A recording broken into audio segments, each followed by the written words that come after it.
मन बोल हरि हरि हरि बोल। गोविंद माधव गोपाल बोल।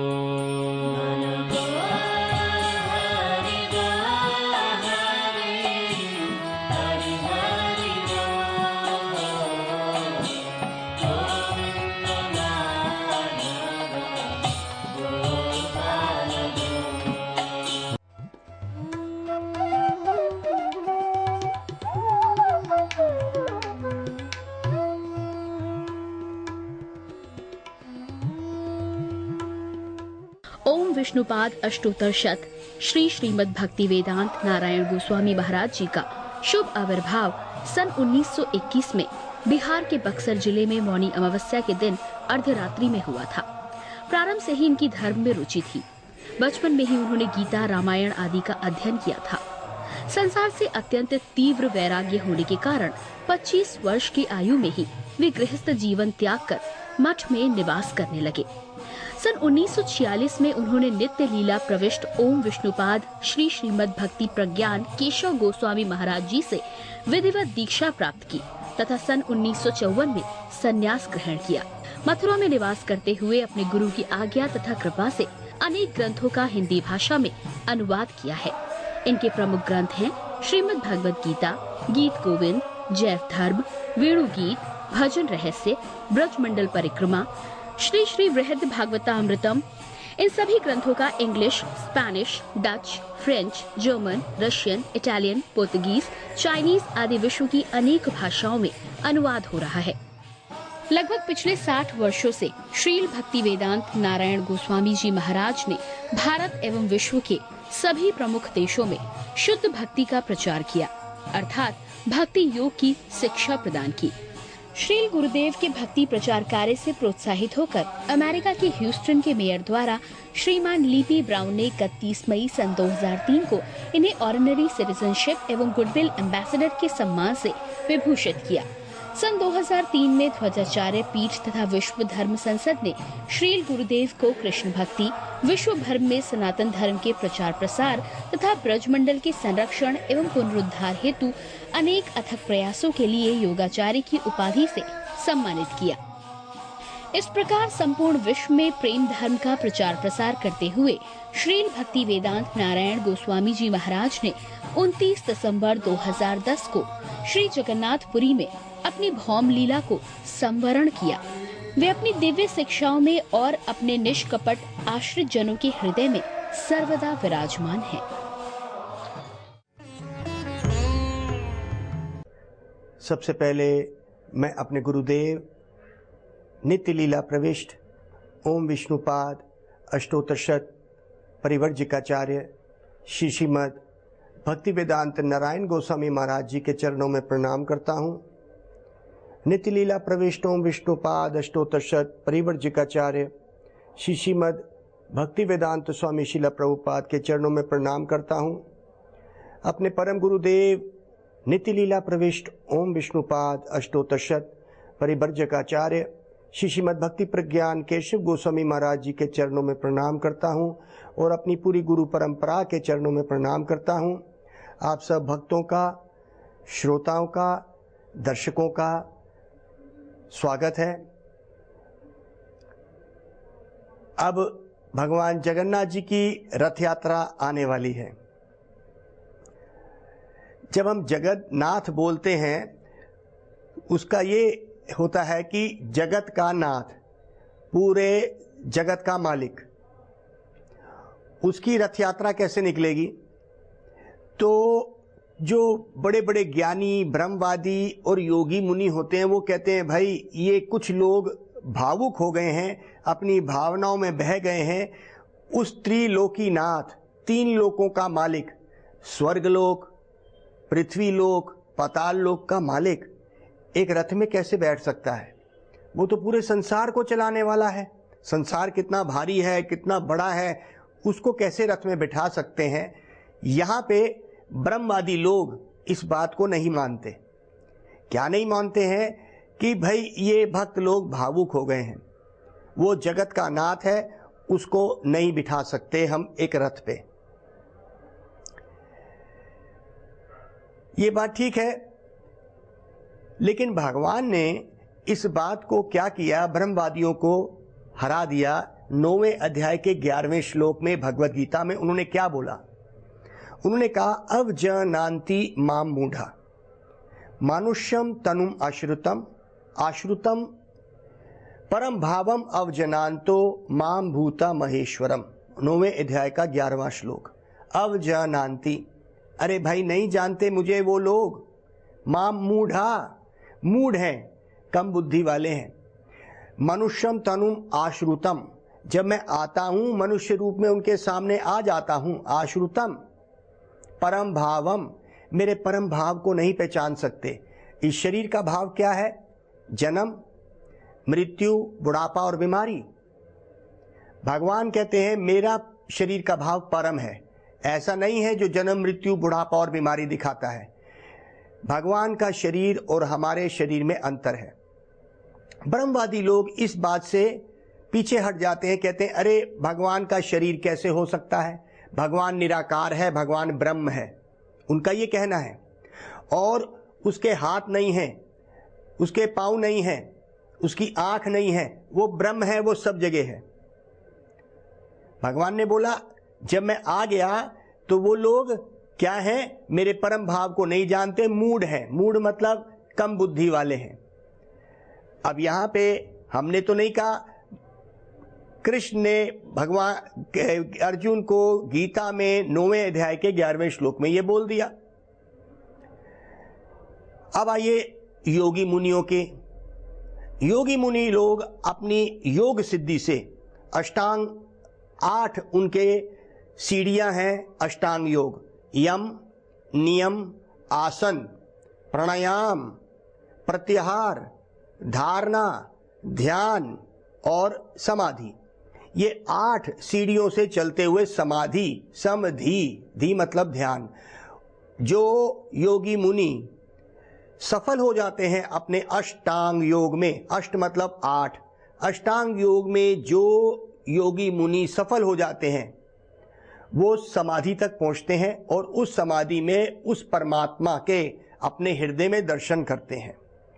वो भगवान के उस 4 भुजाएं मतलब 4 हाथ, शंख, चक्र, गदा, पद्म के दर्शन करते हैं अपने परमात्मा के अपने साथ उस हृदय में। और वो इस बात को मानते हैं कि भगवान का रूप है अंगुष्ठ। अंगुष्ठ मतलब इस अंगूठे के जितना उसका साइज होगा, तो हृदय में उसके दर्शन वो करते हैं। लेकिन वो ये नहीं मानते कि भगवान परमात्मा जो है वो हृदय से बाहर आ सकता है। ये ऐसे कैसे हो सकता है? भगवान तो सबके हृदय में है, कण कण में है। उनका ये मानना हो जाता है। ये भी उन योगी मुनियों की बात कर रहा हूं जो पहले या दूसरे सीढ़ी में गिर नहीं गए। कुछ लोग हम देखते हैं कि कुछ योगी तो हैं जो यम, नियम, आसन, आसन तक पहुंच जाते हैं। उस आसन से हजारों लोगों को अपने पीछे लगा लेते हैं, मतलब फिजिकल एक्सरसाइज।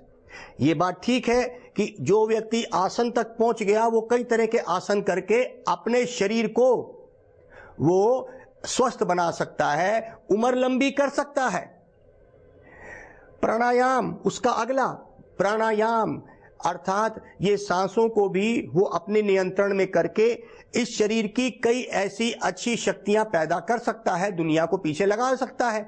लेकिन ये तो चौथी सीढ़ी थी। उसके बाद प्राणायाम, प्रत्याहार, फिर काफी तरह से अपने को उस आराम खाने से या अन्न खाना, इन सब को वो छोड़ के और कई चीजों पे, सात्विक चीजों पे रहता है और आखिर में ध्यान और समाधि तक पहुंचता है। ये मैं उन योगियों की बात कर रहा हूं कि भाई जो समाधि तक पहुंच गए। और वो लोग भी कैसे हैं? वो लोग इस बात को नहीं मानते कि परमात्मा बाहर भी हो सकता है। ब्रह्मवादी लोग तो रूप ही नहीं मानते। योगी मुनि लोग कहते हैं कि भगवान तो परमात्मा है, वो समाधि में उस परमात्मा के दर्शन करते हैं। ये कैसे हो सकता है? तो इन लोगों का कहना कि भगवान ऐसा नहीं हो सकता या भगवान ऐसे बाहर नहीं आ सकता हृदय के, या भगवान एक जगह रूप नहीं हो सकता, भगवान ऐसा नहीं कर सकता, वैसा नहीं कर सकता, तो फिर वो भगवान किस काम का? भगवान वो है जो सब कुछ कर सकता है। तो यहाँ पे भगवत गीता में श्रीमद् भागवत के पहले स्कंद के दूसरे अध्याय में हमको ये वर्णन मिला, वेदांत तत्व तत्वविदास तत्वम यज ज्ञानम अद्वयम। वो वेदों में जो तत्व बोला गया है वो क्या है? वेदों का तत्व ऐसा है, तत्वविदास तत्वम यज ज्ञानम अद्वयम भ्रमेति परमात्मेति भगवान इति शब्दते। क्या मतलब हुआ? वो जो परम सत्य है, जो वेदों का तत्व सत्य है, वो क्या है? ब्रह्मेति। वो ब्रह्म के रूप में भी रहेगा, परमात्मा के रूप में भी रह सकता है, और भगवान इति शब्दते, जो आखिरी उसका पूर्ण स्वरूप है वो है भगवान। जैसे एक भौतिक उदाहरण हम देते हैं, सूर्य। सूर्य की रोशनी से वो सब जगह विद्यमान है, और सूर्य एक जगह भी स्थित है। और सूर्य के अगर आप देखें, अगर आप बहुत पास चले जाएं या उस सूर्य को देखें, तो उसके अंदर कई ऐसे, हमारे वैज्ञानिक या हमारे शास्त्र तो ये कहते हैं कि उसमें भी जीवात्माएं हैं, सूर्यदेव हैं। उसी तरह से सूर्य को 3 रूपों में जाना गया, वैसे ही भगवान भी 3 रूपों में पहचान लिया गया है। अब आप कहेंगे कि पूर्ण रूप से पहचानने का मतलब है भगवान इति शब्दते, आखिरी अगर कंक्लूजन, आखिरी शब्द बोला गया तो भगवान बोला गया। भगवान जो पूर्ण ऐश्वर्यमय है, पूर्ण ऐश्वर्यमान है, उसको भगवान बोलते हैं। तो यहां पे जो हमारे भक्त लोग हैं, उसी भगवान को प्रेम से क्या वो रथ पे बिठा देते हैं उसको। ये प्रेम की बात है। तो अगर ब्रह्मवादियों में कोई प्रेम नहीं है, वो तत्व ज्ञान को जान गए कि भगवान सब जगह है, वो परमात्मावादी भगवान को परमात्मा के रूप में तो जान गए, लेकिन वो उसको प्रेम का पहलू नहीं दे पाए। भक्त लोग भगवान को प्रेम की नजर से देखते हैं। इसीलिए भगवत गीता में ब्रह्मा जी ने क्या कहा, ये सुनिए। प्रेमांजनाक्षुरिता भक्ति विलोचनेना संत सदैव हृदयेषु विलोकयन्ति यम श्याम सुंदर अचिंत्य गुण स्वरूपम गोविंदमादि पुरुषम तमहम भजामि। गोविंदम आदि पुरुषम, जो सबसे पहला पुरुष है वो गोविंद है, मैं उसका भजन करता हूं। तम अहम भजामि। कौन कह रहे हैं? ब्रह्मा जी, जिन्होंने इस सृष्टि की रचना करी। जो भगवान की शक्ति से ब्रह्मा जी ने इस संसार की सृष्टि कर दी। तो वो कह रहे हैं प्रेमांजना, प्रेम के अंजन लगाओ अपने चक्षु में, अंजन सुरमा लगाओ। भक्ति विलोचनेना, और जब तुम्हें प्रेम का सुरमा लग जाएगा तो भक्ति की आंख जब हो जाएगी तो क्या दिखेगा? प्रेमांजनाक्षुरिता भक्ति विलोचनेना संत सदैव, संत लोग अर्थात योगी मुनि लोग, संत सदैव, सदैव मतलब हमेशा, संत सदैव हृदयेषु अपने हृदय में, विलोकयन्ति उसको, जो बड़े बड़े योगी मुनि हैं अपने हृदय में परमात्मा के रूप में देख रहे हैं। और मैं क्या देख रहा हूं? अगर मैं प्रेम की नजर से देखता हूं तो मैं उसको श्याम सुंदर रूप में देख रहा हूं। यम श्याम सुंदर अचिंत्य गुण स्वरूपम, उनके गुण अचिंत्य हैं, जो हमारे दिमाग से परे हैं, जिनका चिंतन हम नहीं कर पा सकते इस भौतिक दिमाग से। इसीलिए उन्होंने क्या कहा? यम श्याम सुंदर, वो श्याम सुंदर रूप, अचिंत्य गुण स्वरूपम, उनके गुण और स्वरूप अचिंत्य हैं, हमारे इस छोटी बुद्धि से नहीं समझे जाएंगे। इसीलिए उन्होंने क्या कहा? प्रेमांजना, प्रेम की आंखों से देखोगे तो वो दिखेंगे। जैसे वो त्रिलोकीनाथ है, एक बात बताइए, क्या उसके अंदर प्रेम है या नहीं? ब्रह्मवादी लोग कहते हैं प्रेम नहीं है, वो सब जगह है, उसका ऐश्वर्य मान लेते हैं। अपने ज्ञान से ब्रह्म तक तो पहुंच जाते हैं कि बनाने वाला कोई होगा, वो सब जगह है, ये उनका ज्ञान है। पर एक बात बताइए, परमात्मावादी उसको परमात्मा के रूप में देख सकते हैं और बोलते हैं अपने ज्ञान से, उस अष्टांग योग से, कि भगवान हर कण में है। लेकिन अगर हम प्रेम की नजर से देखने लगेंगे तो क्या उसमें हम प्रेम होगा या नहीं होगा? भगवान के अंदर भी प्रेम है, इस बात को हम कैसे नकार दें? यहीं पे ही ब्रह्मवादी और परमात्मावादी अलग हो जाते हैं। कोई ज्ञान की दृष्टि से देख रहा है और कोई उसको अपनी योग की सिद्धि से, अपने को अष्टांग योग की सिद्धि से उसको परमात्मा के दर्शन कर रहा है। लेकिन भक्त लोग क्या कर रहे हैं? वो अपने भक्ति से, अपने प्रेम से उस त्रिलोकीनाथ जो 3 लोकों का मालिक है, क्या वो हल्का नहीं हो सकता?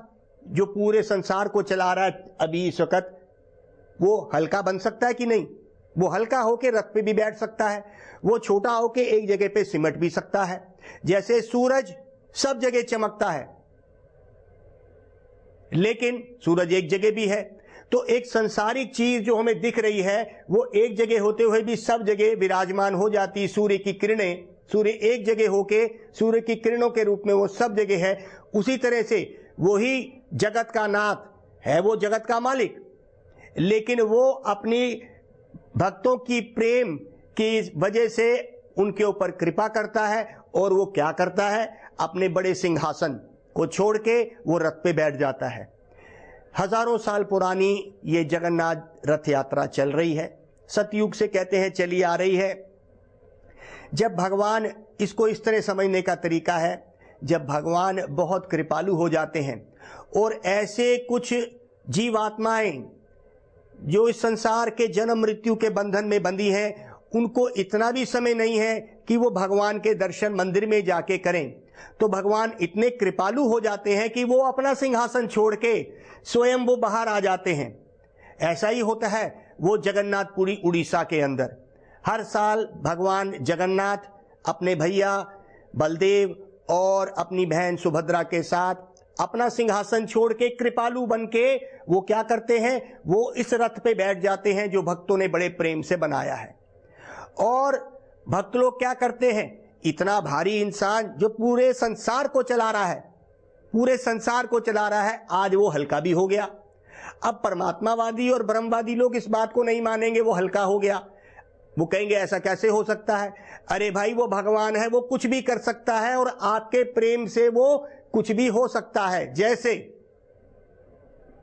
गोप्या ददे त्वयि कृता अगसी दामतावद य ते दशाश्रु कलिलांजना संभ्रमाख्यम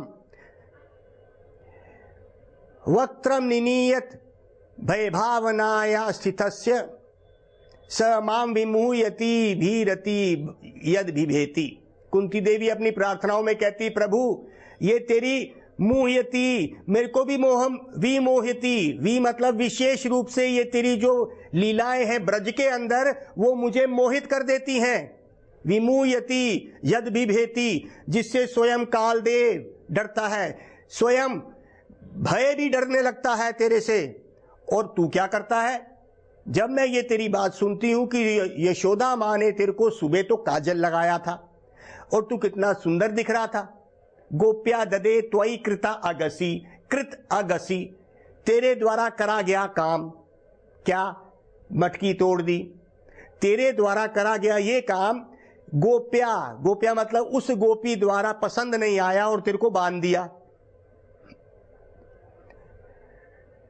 यह ते दशाश्रु, और जब तेरे को पकड़ के डंडा दिखाया तो तूने क्या किया? तू डर गया। अब हम आपसे पूछते हैं कि क्या भगवान डर गए? एक बुढ़िया है यशोदा, लेकिन क्या भगवान डर गए? भगवान डर गए। लेकिन यहां पे रसिक वर तो कहेंगे हाँ भगवान डर गए। और क्या सच में भगवान डर गए? जो ज्ञानी लोग हैं कहेंगे नहीं नहीं, भगवान तो लीला कर रहे थे। नहीं, हमारे रसिक वर कहते हैं कि भगवान अपनी योग माया से सच में ही उस आनंद में डूब जाते हैं और डर जाते हैं। अब यहां पे जब रसिक और रस में आ जाते हैं तो कहते हैं क्या वो मां के डंडे से डरे थे? कुछ रसिक तो कहेंगे हाँ, भगवान स्वयं कृष्ण जो है डंडे से डर गए थे। अपनी योग माया से उस वात्सल्य रस का आनंद लेने के लिए वो त्रिलोकीनाथ डर गया। उस योग माया ने, भगवान की अपनी शक्ति ने ही उसको डबो दिया उस रस में। अगर उसको ये याद रहेगा कि ये मैं तो भगवान हूं, ये मेरी मैया नहीं है, तो वो क्या रस का आस्वादन करेगा? इसीलिए रसिक लोग जो रसिक वर हैं हमारे, वो कहते हैं वो डूब गया उस रस में, यशोदा मां से डर भी गया। अब कहते हैं क्या वो डंडे से डरा था? वो डंडे से नहीं डरा था। रसिक वर भी कहते हैं वो डंडे से क्यों नहीं डरा? कहते हैं भाई वो डंडे से नहीं डरा, वो ये डरा कि अगर मैं कहीं ऐसा तो नहीं कि मैया मुझे प्रेम करना छोड़ देगी, वो इसलिए डर गया, डंडे से नहीं डरा। डंडे से डरना एक गौण कारण है, मुख्य कारण यह था कि कहीं मैया मुझे प्रेम करना ना बंद कर दे, इसलिए डर गया वो। इसी तरह से भगवान क्या करते हैं, हमारे गुरुदेव इस श्लोक को बहुत बोलते थे, भगवद गीता ब्रह्म संहिता का ये श्लोक ब्रह्मा जी बोल रहे हैं, आनंद चिन्मय रस प्रतिभाविता बेस तबिर यो इबा निज रूपातया कलाभी गोलोके व निवासितो निखिलात्म भूतो गोविंदम आदि पुरुषम तमहम भजामी। आनंद चिन्मय रस क्या मतलब है? उस आनंद के सागर में डूब जाता है, स्वयं ही अपनी ही शक्तियों का विस्तार करता है, गोपियों के रूप में और सखाओं के रूप में और ब्रज के रूप में वो अपनी ही शक्तियों का विस्तार करके क्या करता है? प्रतिभाविताबिस, अपने ही विस्तार करके उसमें स्वयं डूब जाता है, उसको किसी की जरूरत नहीं है। आनंद चिन्मय रस प्रतिभाविताबिस तबिर यो इवा निज रूपातया, निज रूपातया, अपने ही निज रूप का विस्तार करके उनके साथ उस लीला में डूब जाता है और उस आनंद का आस्वादन लेता है। मैं ये पूछ रहा हूं क्या भगवान आस्वादन नहीं ले सकते? ब्रह्मवादी लोगों के पास इसका उत्तर नहीं है। ब्रह्मवादी कहते हैं वो ब्रह्म है, उसने ये संसार बना तो दिया, वो है ब्रह्म। अरे भाई वो ब्रह्म नहीं है, वो ब्रह्म का उसका एक स्वरूप ब्रह्म के रूप में रहता है, उसका दूसरा स्वरूप परमात्मा के रूप में रहता है, लेकिन वो स्वयं उन लीलाओं का आस्वादन आज भी करता है और गोलोक वृंदावन में वो करता है। और उन रसिक जो रस में डूबने वाले भगवान के, हम बार बार इस रस की बात क्यों कर रहे हैं? हम बार बार इस रस की बात मतलब प्रेम की बात इसलिए कर रहे हैं, जीवात्मा का एक असली अपना एक स्वरूप है, उसके अंदर एक गुण है आत्मा के अंदर, और वो है प्रेम का गुण। भगवान से जब तक ये प्रेम नहीं लगता है, भगवान के साथ ये संबंध जब तक नहीं होता है, जब तक संतों से ये हमें नहीं मिलता जो शुद्ध संत हैं, अगर ये नहीं मिलता तो ये प्रेम इस संसार में रहता है और ये प्रेम नहीं है। इस संसार में हम प्रेम देने की इच्छा तो करते हैं, चेष्टाएं भी करते हैं, परिवार बनाते हैं, बच्चे होते हैं, पत्नी होती है, पिता होता है, माता होती है, देखते देखते सब कुछ अलग हो जाता है। माँ बाप छोड़ जाते हैं, बच्चे अलग हो जाते हैं, पत्नी पति पता नहीं कितना देर साथ रहते हैं, मृत्यु अलग कर देती है, या अब तो नया है मृत्यु से पहले डाइवोर्स अलग कर देता है। प्रेम ढूंढ तो रहे हैं हम, लेकिन प्रेम इस संसार में नहीं है। तो उस प्रेम या उस रस की बात जब चलती है, जब तक ये प्रेम जमा रहा इस संसार में लगा हुआ है, भगवान के चरणों में अर्थात कृष्ण के उस श्याम सुंदर के चरणों में नहीं लगेगा, तब तक हम इस संसार में उसको लगाए रखेंगे और दुखी रहेंगे। आज इस रथ यात्रा के उत्सव पर हमारा ये खास पैगाम ये है कि आइए हम उस रथ यात्रा को वहां पे चाहे जिस तरह से भी है मन से हम पहुंच जाएं और उस भगवान जगन्नाथ जी के रथ को खींचेंगे। और खींचने में क्या बोलेंगे? जगन्नाथ स्वामी नयन पथगामी, नयन पथगामी भवतु में। जगन्नाथ स्वामी नयन पथगामी, नयन पथगामी भवतु में। ओ जगन्नाथ, मेरे नयनों के इस रास्ते से मेरे आंखों में बस के मेरे हृदय में बस जाओ। नयन पथगामी, मेरे नयन के पथ से, नयन मतलब आंख के पथ से तुम आ जाओ और ऐसे बस जाओ, मेरे हृदय में बस जाओ। आज मैं तुम्हें खींच रहा हूं, आ जाओ। इस संसार में दुख है दुख, और इस संसार में प्रेम नहीं है, काम ही काम है। हे प्रभु, मैं उससे जल रहा हूं। जब तक आप अपना स्थान इसमें नहीं बनाओगे, मैं उस प्रेम को नहीं खोज पा रहा हूं। आओ और मुझे शांति दो। इसलिए कहते हैं जगन्नाथ स्वामी, स्वामी मतलब कंट्रोलर। हे जगन्नाथ स्वामी नयन पथगामी, ये नयनों के पथ से मैं आपको देख रहा हूं, इन नयनों के पथ से आप आ जाओ। अब आप देखेंगे, अगर आपने जगन्नाथ जी के उस विग्रह को देखा है, जगन्नाथ जी की बड़ी बड़ी आंखें हैं, तो कभी कभी हमें हैरानी होती है, या हम किसी को ढूंढ रहे होते हैं ना किसी बहुत बड़ी भीड़ में, तो हम अपनी आंखें बड़ी करके देखते हैं कौन है वो हमारा व्यक्ति जिसको पहचानना है। तो इसी तरह से जगन्नाथ जी की आंखें बड़ी बड़ी गोल गोल हैं, और वो बड़ी बड़ी आंखों से देख रहे हैं कौन मेरी रथ यात्रा पे आया है और कौन मेरे को चाहता है। तो ये बड़ी बड़ी आंखें जो है भगवान की, वो देख रही हैं कौन आया है, कौन मेरे पास आया है, मैं तो निकला हूं इनको ढूंढने के लिए, कौन मेरे पास आना चाहता है। तो कहते हैं कि भाई अगर जो भगवान के पास, भगवान से संबंध जोड़ना चाहता है, तो ये प्रेम आखिर में भक्तों से ही उसको मिलेगा। भक्तिस्तु भगवत भक्त संगे न परिजायते, भक्ति भक्तों के संग में आती है। तो भगवान भक्तों के साथ अगर हमारा संबंध होगा तो जगन्नाथ जी की सारा हमें पता चलेगा जगन्नाथ जी कौन है। जैसे मैंने बताया उनकी आंखें बड़ी बड़ी हैं। अभी समय की कमी के कारण हम ये नहीं बता पा रहे कि उनके हाथ कैसे हैं, वो रहते कैसे हैं। तो ये आंखों की बात हमने करी कि भगवान ने बड़ी बड़ी आंखों से देखने लगे, अरे भाई मैंने ये रथ यात्रा में बैठ गया, मैंने अपना सिंहासन छोड़ दिया और मैं रथ में बैठ गया। मैं देखना चाहता हूं कि कौन से भक्त मेरे पास आए हैं और कौन से मुझे चाहते हैं।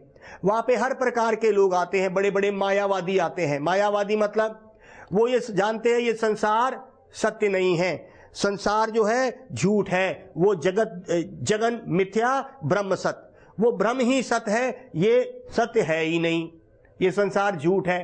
तो भाई ये बताओ, ये संसार झूठ नहीं है, हम इसको बोलते हैं ये संसार तो सत्य है, लेकिन ये संसार अस्थाई है, ये सत्य नहीं है, ये अस्थाई संसार है। इसीलिए ब्रह्मवादी या योगियों से हमारा जो भक्ति योग है ये अलग है। हम भगवान से अपना संबंध भक्ति से जोड़ सकते हैं, और भक्ति का मतलब है प्रेम। योगी या ब्रह्मवादियों में ये प्रेम नहीं है, वो इसको सिर्फ एक ऐसा करके छोड़ देते हैं कि ये भक्त लोग अज्ञानी हैं और ये लोग जो है भावुकता में आके वही संसार का जो प्रेम है वो भगवान के ऊपर आरोपित कर देते हैं। नहीं, आत्मा का स्वरूप ही प्रेम करना है। जैसे बचपन में ही बच्चे में प्रेम होता है, सिखाया नहीं जाता है। मां की गोद में आते के साथ ही क्या वो रोना बंद नहीं कर देता? मां की हाथों की पहचान उसको है, वो चुप हो जाता है। उसी तरह से जैसे वो चुप हुआ था और मां से प्रेम मिला था, बड़े होके वो अपने वही प्रेम अपने बच्चों को देता है, और फिर वो और बड़ा होता है, दादा बनता है, तो वही प्रेम अपनी जो गोद है अपने ही पोते को दे देता है। प्रेम उसका स्वरूप है, कभी नहीं छूटता है, शरीर बदलते रहते हैं, प्रेम आत्मा का स्वरूप है। आइए हम उस प्रेम को भगवान को दें। सोचिए कि जगन्नाथ जी सामने हैं, उनको खींच रहे हैं, और बोलिए मेरे साथ, हरे कृष्णा कृष्णा कृष्णा हरे हरे, हरे राम राम राम हरे हरे। तो ये इस तरह से भगवान खींचे चले आएंगे और हमारे संसार में जितने भी दुख हैं कट जाएंगे। आइए इस भाव से खींचेंगे। गौर प्रेमानंदे, हरि हरि बोल। मन बोल हरि हरि हरि बोल, गोविंद माधव गोपाल बोल। मन बोल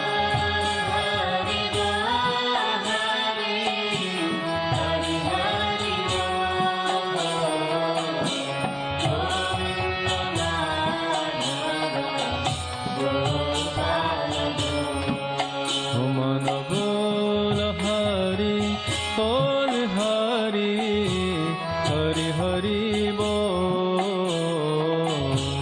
गोविंद माधव गोपाल बोल। मनेर आनंदे ओ भाई बोलो हरि बोल।